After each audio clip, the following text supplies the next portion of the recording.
En Colombia ya no se celebra el Día de la Raza y me parece espectacular. Es que eso ya es muy anticuado. Hola historietos, yo soy Mafe Ricaurte, soy historiadora y como ya se viene la celebración del Día de la Raza, que ya no se dice así, hoy vamos a hablar de eso, de la raza. Pero no vamos a hablar de racismo y de por qué está mal ser racista. Igual creo que si están en este canal no hay necesidad de explicar eso.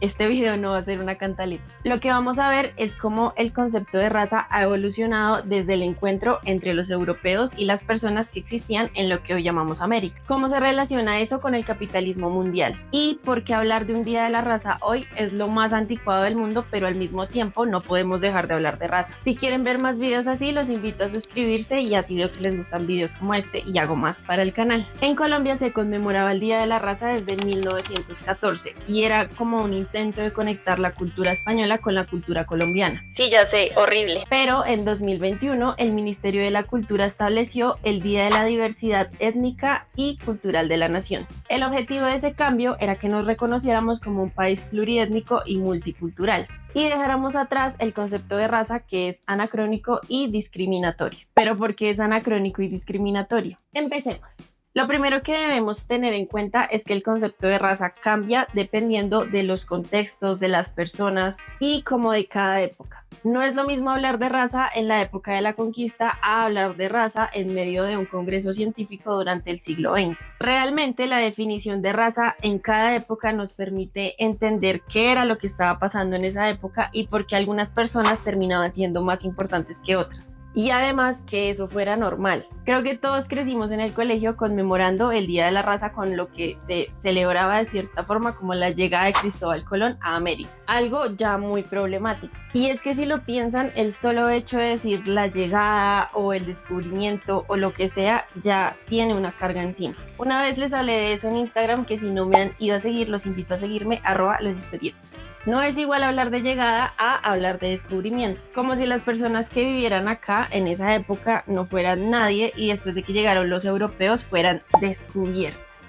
Para el sociólogo peruano Aníbal Quijano, la idea de la raza surgió con el descubrimiento y con la conquista. La raza servía en ese momento para marcar las diferencias físicas que había entre los conquistados y los conquistadores y de esa manera justificar de cierta forma la dominación. ¿Cómo así? Con la llegada de los europeos y los africanos a América, empezaron a construirse nuevas identidades basadas en el color de la piel, como indígena o como negro. Pero no solo con el color de la piel, sino también con los lugares de procedencia geográfica, por ejemplo, español o portugués. Con la conquista y después con la colonia, esas palabras ya no solamente hablaban del color de la piel o de la procedencia geográfica, sino que empezaron a dar indicios de la posición social de una persona. Y así empezaron a establecerse jerarquías sociales. Pero algo muy importante es que eso no significa que antes no hubiera racismo. En el siglo XVI estaba de hecho muy vigente esa idea de la pureza racial, que era una forma de categorización social. Y se reforzaron después en la colonia cuando empezaron a aparecer los mestizos, los mulatos, los zambos, etc.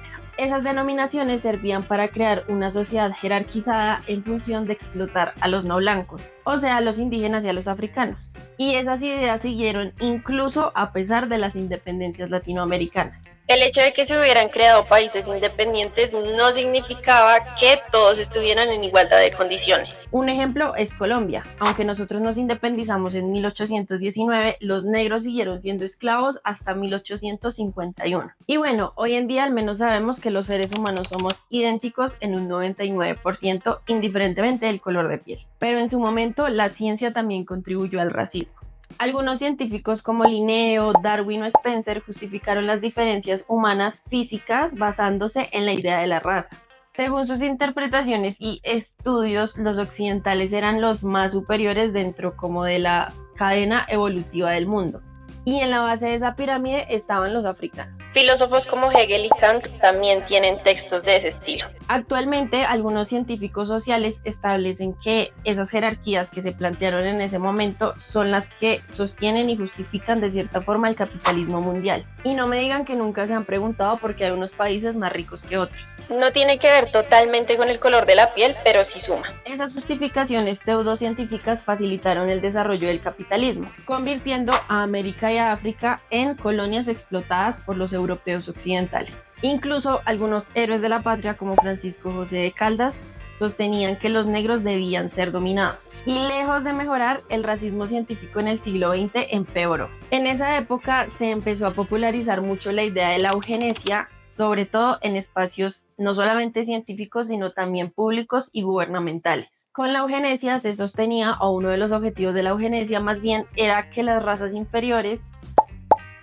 se reprodujeran menos. Y no solo las razas consideradas inferiores, sino que también entraban ahí los discapacitados, los homosexuales y todas las personas que no cumplieran como con ese canon hegemónico de ser europeos, blancos, occidentales. De esa época vienen términos horribles como el de la limpieza social o el de la higiene racial, que fueron utilizados también por gobiernos latinoamericanos, sí, también Colombia, y por Estados Unidos para acabar con los nativos indígenas. O si quieren en términos más mediáticos, esos términos fueron utilizados por los nazis para acabar con judíos, con homosexuales, con testigos de Jehová, con comunistas, socialistas, personas de la oposición nazi. Por eso el racismo tiene que verse en cada contexto histórico. Pero me fui muy lejos de lo que les quería explicar. El concepto de raza es importante por las consecuencias que tiene tanto a nivel social como a nivel político. Por eso les decía al inicio del video que aunque ya no haya un día de la raza, es importante que sigamos hablando y problematizando ese concepto. Porque la raza es una idea que depende del contexto y de las personas. Y por eso precisamente refleja la sociedad en la que vivimos. O sea, pueden mirar las cifras de racismo que hay actualmente en Estados Unidos.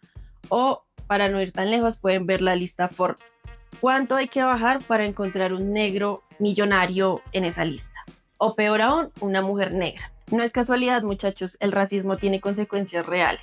En nuestro país se reconoce a las comunidades afrocolombianas como comunidades negras y ellas y ellos se reconocen a sí mismos como negras y negros. Esas comunidades consideran que eso sirve para mostrar su cultura, su historia y sus luchas sociales que todavía hoy están vigentes. Pero hablar de un día de la raza hoy es como validar de cierta forma toda esa dominación que hubo desde Europa hacia nuestro territorio. Y es también validar esas jerarquías sociales de las que ya hablamos en el resto del video. Así que, no sé, cuéntenme ustedes en los comentarios qué opinan sobre ese cambio del Día de la Raza.